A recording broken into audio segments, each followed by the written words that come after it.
Okay, ladies and gentlemen, so our screencast for this weekend is going to kind of focus on the second component of the market revolution, which is really this emphasis and this transition that's taking place in transportation. So remember, the market revolution is made up of what's happening with industrialization, the growth of industry and factories, and then on the other hand, you have the growth of new ways of transporting goods across America, which is really going to kind of connect different regions and expand commerce within the United States. So we're going to focus on transportation and kind of how it leads to urbanization and kind of go a little bit deeper into immigration and talk about different neighborhoods that people are living in and how society is kind of transforming and developing. So we're first going to start with the early form of transportation innovation in the United States. So when you think of early 1800s, you want to think of products being shipped along rivers, oceans, and lakes. The principal way of transporting goods within the United States and in the world at this time, the most efficient way to do it is by boat. We talked today about the invention of the steamboat, which kind of facilitates further growth of trade along waterways, rivers, and oceans. What's going to kind of add to this is that Americans are going to start building basically man-made waterways throughout the country in the 1820s and 1830s. And there's a couple of things that I want you guys to notice here. So on the map that we're looking at, these are showing you the major canals that are being built across the United States in the 1820s, 1830s, and up to 1840. Now, there's a couple of things that I hope stand out to you. Why don't you pause the video and kind of look at and try and do some inferences on your own about what things kind of stand out to you about either the location of these canals. I think location is the big thing, and maybe like the purpose for each of the canals. Okay, so if you took my advice and you paused the video, I think what hopefully you should notice, first thing you should notice is that with all of these canals, they're connecting already existing natural bodies of water. So if you take, for example, the Erie Canal up in New York, it's connecting Lake Erie to the Hudson River. The Hudson River then connects to the Atlantic Ocean, which essentially connects all of the Midwest up here, kind of like the Great Lakes region, to New York, to the rest of the world through waterways and through trade. And if you notice, all of these different canals kind of do a very similar thing. So let's say, for example, if you look here at the Ohio and the Erie Canal, this is connecting Lake Erie really to the Ohio River. They all kind of connect either a lake to a river or a river to another river, or, a river to all the way to the Atlantic Ocean. And so they're trying to create all waterways to trade on. Think of them almost like water highways that they're trying to create. And so what this does is it facilitates trade and connects the country. Now, hopefully what you notice, most of these are running east to west. So it's really connecting the northeast and the northwest. And commercially and economically, the northeast and the northwest are going to be connected through this series of canals that are going to kind of crisscross across the nation.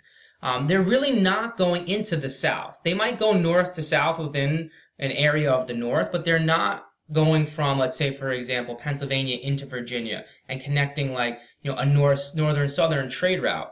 They're mostly going east to west, which is an important principle to kind of get here. Second thing you want to kind of notice about these, I don't know if it stands out to you, but for the most part, they all stay within one state. So let's say, for example, the Erie Canal is within one state, the Pennsylvania Canal is within one state, the Ohio and Erie Canal. The only one that kind of goes across is this Wabash and Erie Canal one, but for the most part, they all stay within one particular state. So you have to ask the question, why? And it really goes back to our discussion that we had earlier in our class about proper role of the federal government, where funding for roads and infrastructure should come from. So remember, Henry Clay comes up with this idea of the American system, and he wants to build infrastructure all throughout the country. That's the one part of his plan that does not get through. So that's actually vetoed by President Madison. Monroe never kind of picks it up during the era of good feelings. And so what happens in America, there's really not going to be there are not going to be national canals being built.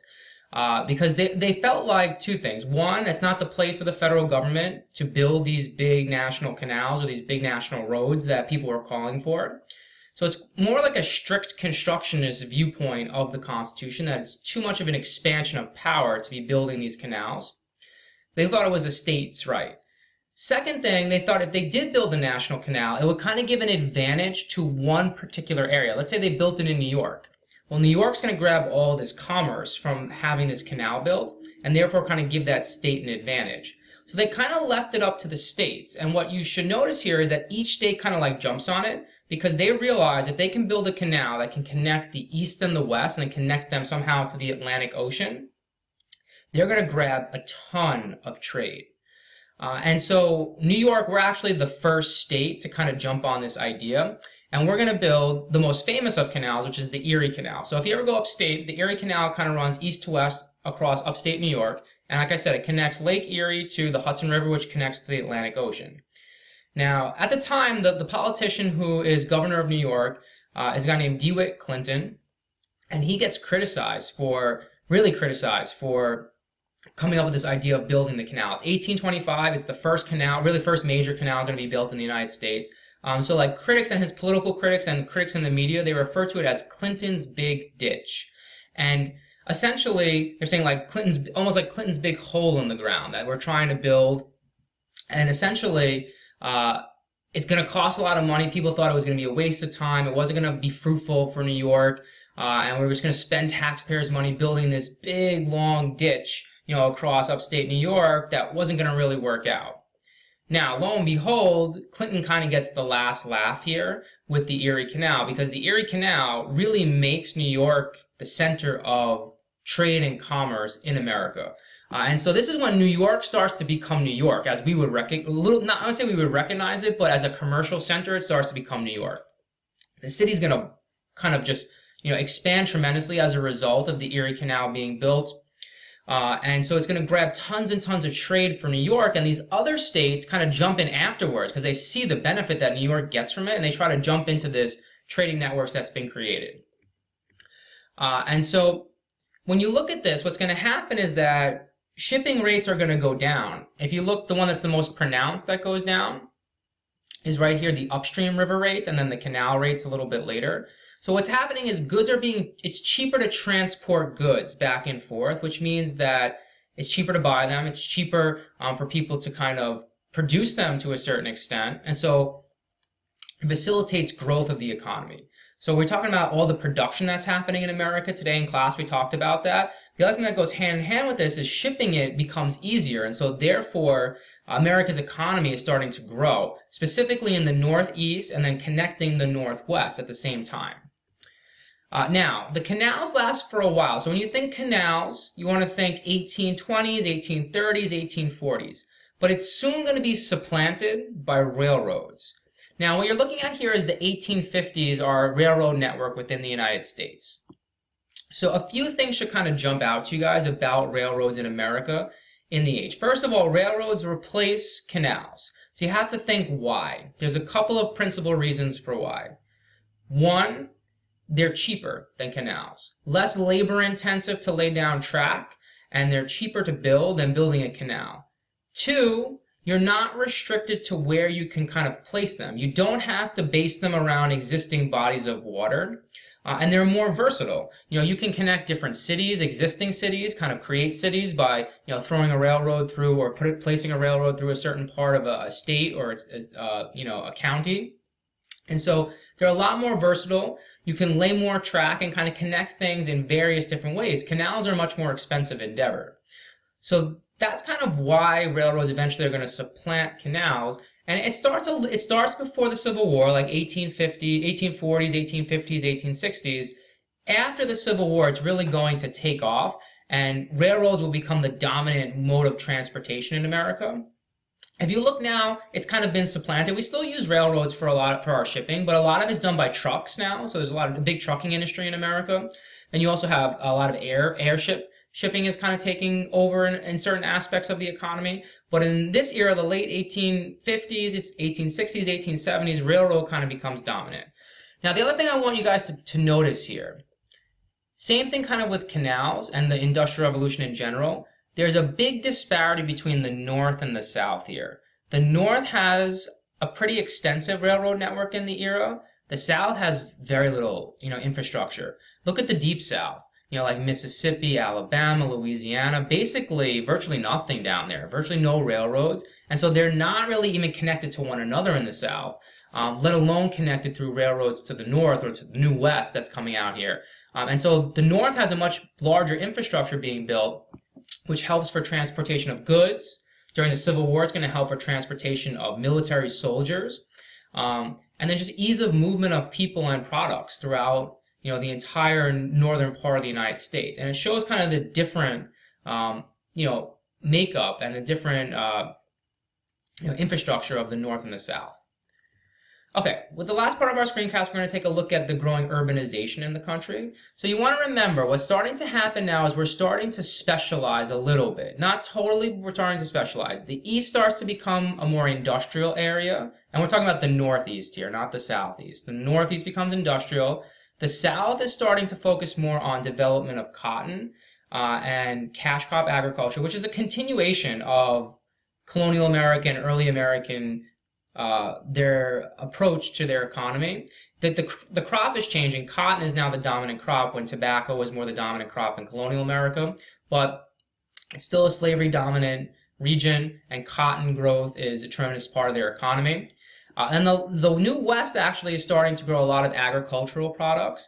So they become known as the breadbasket of America. They're also going to start to raise a lot of cattle and, you know, things of that nature. And so they start to kind of feed the growing population of the United States. Now, as a whole, our economy is starting to change a little bit. I want you guys to take a look at agriculture here. Okay, what you should notice in this trend here, it starts about 80% in 1820. If we went back further in colonial America, it's like 90%. 95% of Americans are in agriculture. And what starts to happen is it slowly starts to decline, and these other facets of the economy start to grow, which are more manufacturing based. So America is kind of transitioning from a farming agricultural based society into a more manufacturing based society, you know, slowly. It's going to happen slowly throughout the 1800s. So that's a change that's happening slowly across the 1800s. It starts before the Civil War and really continues rapidly after the Civil War. Now, the big thing you want to kind of take a look at here, one of the big things happening is cities are growing within the United States in this time period. So you have massive city growth in a lot of different places. So what I want you guys to do, I'm going to show you this map. This is 1820. I'm going to go to a map, I believe it's 1850 or 1860. What I want you to think about is, where do you see the greatest growth in city development in the United States? So take a look, see where you have your big cities at this point. And let's see if you can figure out where you see the largest amount of growth. We're definitely urbanizing, right? Manufacturing is going to kind of help to grow cities. So is this connection. These canals being built, these railroads being built are going to help to grow cities in the United States. So, 1860. Look at the tremendous growth of cities, right, across the United States. I'll go back to the 1820 map, take a look at it, then take a look at the 1860 map. Where do you see some of the biggest growth? Naturally, I think our eyes are drawn here to like the Northeast. So like, for example, we have huge growth. New York, actually New York and Brooklyn Manhattan and Brooklyn are separate cities in the time period. So you have massive growth there. Philadelphia has massive growth. So you do have the biggest cities are going to be in the Northeast, like New York, Brooklyn, Boston, Philadelphia, Baltimore. But where you see the biggest growth is not in the Northeast, okay? Where you're going to see the biggest growth, we're going to call them inland cities and the great cities near the Great Lakes. So we call them inland cities are going to see the greatest growth. So we're talking about like Buffalo, Detroit, Cleveland, Cincinnati, Milwaukee, Chicago, Pittsburgh. These areas of the country over here in like the more western part of the northern United States. Why do they see the most growth? Because look at this map. They don't even exist, half of them, in this time period, and they grow to cities of 50,000 people. So you have massive urbanization that's kind of taking place. And with urbanization and kind of in conjunction with immigration, you start to see new social classes developing. So there's two things you want to keep in mind about social classes. You have a middle class that's growing as a result of the Industrial Revolution, which is advantageous for a lot of Americans. You also have a lower class that's growing, and a gap between the rich and the poor developing, the very wealthy and the very poor, and you kind of have some slum neighborhoods developing. This picture kind of highlights the most notorious one. It's called the 5 Points, which was in Manhattan. and it was a big Irish immigrant neighborhood. Okay, guys, we're going to stop there.